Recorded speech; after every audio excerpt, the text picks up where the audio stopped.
Bəli, 3-cü Milli Şəhərsalma Forumunun ikinci günündən Xankəndidən bir daha hər birinizi xoş gördük. ATV Xəbər komandası olaraq baş verənləri müsahiblərimizlə birgə çatdırmağa davam edirik. Mənim yanımda xüsusi bir müsahibim, qonağım var. Belə ki, Prezidenti Şuşa şəhərindəki xüsusi nümayəndəsi Aydın Kərimov bizimlədir. Xoş gördük, təşəkkür edirəm bizə vaxt ayırdığınız üçün Aydın müəllim. Bu il yekunlaşır artıq.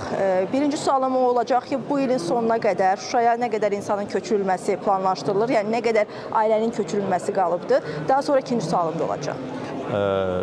Ümumilikdə bildiyiniz kimi Böyük Qayıdış proqramının birinci mərhələsi ilə biz mərhələ-mərhələ yaşayış komplekslərini inşa edərək onları istifadəyə, istismara veririk.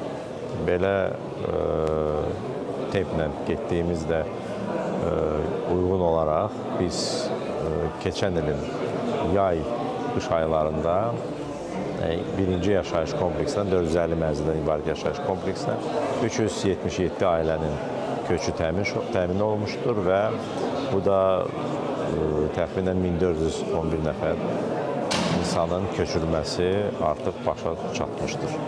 Onların içində məktəb yaşında şagirdlər də var. 221 nəfər şagird bu gün Şuşanın bir nömrəli orta məktəbinə dərslərə gedir. Amma bu il biz şəhərə köç nəzərdə tutulmayıb bizdə. Bizim köç proqramımıza uyğun olaraq gələn ilin sonuna, 27-nin əvvəlinə təxminən mən əvvəl qeyd eləmişdim.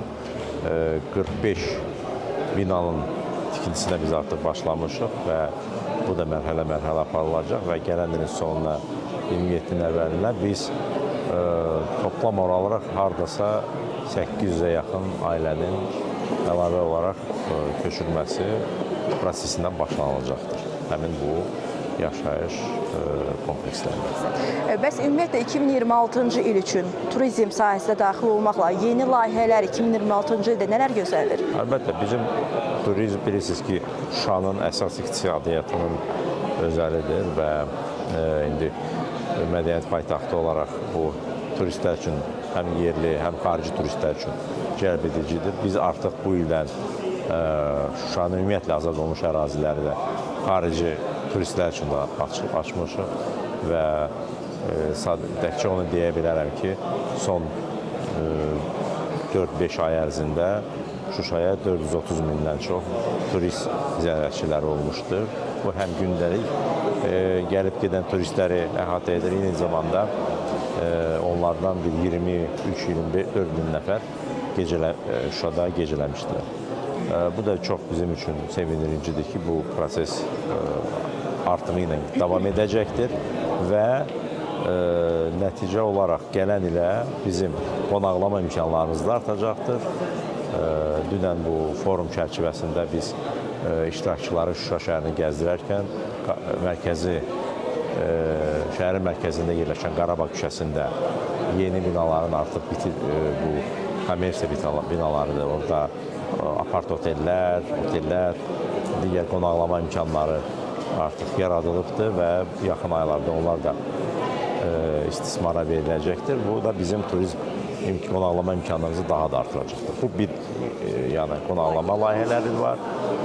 Ondan sonra yeni muzeylərimiz bərpadan sonra açılacaqdır. Biz hal-hazırda dahi çox görkəmli Şuşalı, Azərbaycanın musiqi sənətinin görkəmli şəxsiyyətlərindən biri olan Sadıqcanın ev muzeyinin bərpası layihəsini həyata keçiririk.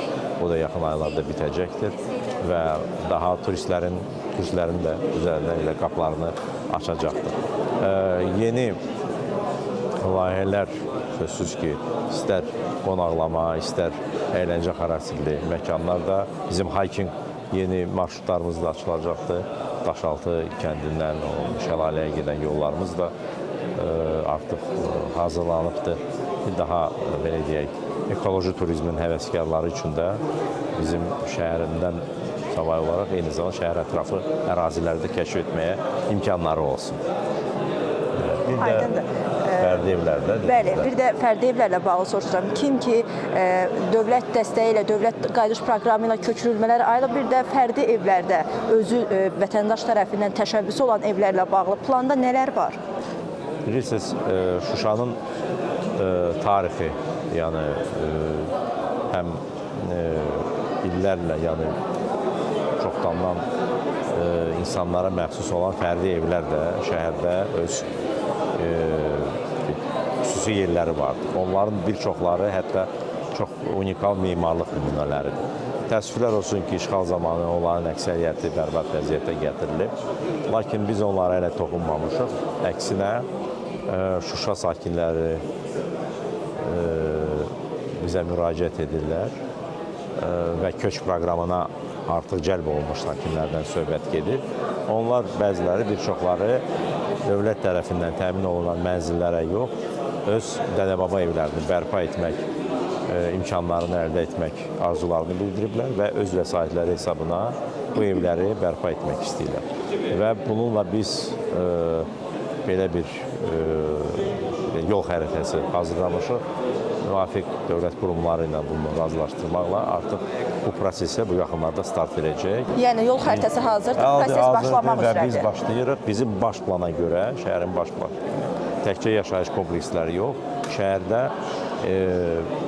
bir çox sayda da fərdi evlərin, həm köhnə evlərin bərpası nəzərdə tutulub, eyni zamanda yeni evlər də salınacaqdır, həyət evləri plana uyğun olaraq və bu ilk növbədə, birinci növbədə Şuşa sakinlərinə bu imkanlar veriləcəkdir ki, öz hesablarını gəlib, öz dədə-baba yurtlarını bərpa edib, geri dönsünlər, yaşasınlar, yaratsınlar. Daha sonraki mərhələdə isə yəqin ki, ev almaq istəyənlər də bura, yəni Şuşa sakinləri deyil də, qeyri-sakinlər, yəni o burada... proses hələ ki, gündəmdə deyil. Deyil. Biz bilirsiniz ki, çox saylı Şuşa sakinləri, keçmiş məcburi köçkünlər var, qeydiyyatdadır. Əsas birinci növbə olaraq bizim qayğımız, diqqətimiz bu insanları mənzillərlə, fərdi evlərlə təmin etməkdir. Və dövlət harada imkan varsa dəstəyini onlara göstərəcəkdir. Çox sağ olun Aydın müəllim, minnətdaram. Xüsusi müsahibim, qonağım, prezidentin Şuşa şəhərindəki xüsusi nümayəndəsi idi. Biz onunla bir çox məsələləri aydınlıq gətirməyə çalışdıq. Hələ ki, forumdan çatdıracaqlarım bundan ibarət idi. Sözü yenidən studiyaya ötürürəm.